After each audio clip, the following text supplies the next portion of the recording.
Did you know that someone like Shaq can babysit?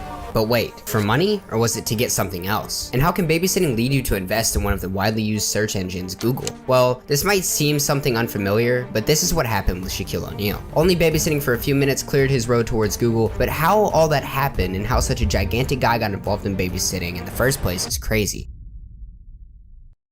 Shaquille O'Neal is known to be one of the greatest NBA players of all time. Everyone comes into this role with the job that suits him the most, and for the same reason, Shaq chose basketball. Due to his unbelievable gigantic body, he made his road toward the NBA and ruled over it for quite a time. But meanwhile he was playing basketball, he somehow got the chance to babysit, and this is where he got into a skyrocketing investing career. But wait, how is babysitting connected with Google? You may be thinking that he might have babysat the Google CEO's child, but no, that's not the case. The sensational story behind his Google investment that Shaq told himself is worth knowing. It was back in the 90s when he was traveling to Los Angeles. There, he visited the Four Seasons Hotel and by chance got to play with the guests' children. Shaq was sitting at one table while the children's father was on another table being a part of a meeting. Shaq revealed this himself and said that he played with the children so that their father could carry on the meeting. At this point, imagine how Shaq might have played with the kids. Just imagine it. When the meeting ended, the guy came to Shaq and said that he was quite good with the kids. The guy said that he liked Shaq and for that reason, he would let him come with him on an investment. That man probably saw the hard work Shaq did to pamper those children. And perhaps the man was having a meeting with one of the early Google investors.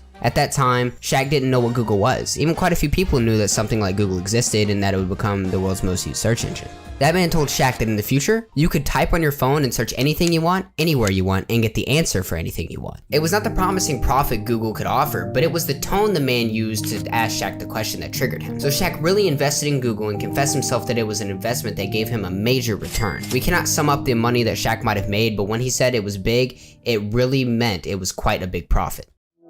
Now, next time you see Shaq, don't forget that he's not only a good basketball player, but he's also good with kids. The story Shaq revealed might have encouraged many to start babysitting in hotels. Who knows who may give them valuable investment advice. But as for you, don't ever take investment advice from just everyone and start following them without thinking for yourself. And if the investment went to zero, it wouldn't matter to Shaq. He's super rich. Believe it or not, that day, Shaq really made history. How? Well, an NBA star babysat someone else's children and got to know about Google. And then he invested in Google and filled his pockets with money. Yeah, this is history. Subscribe for more amazing stories.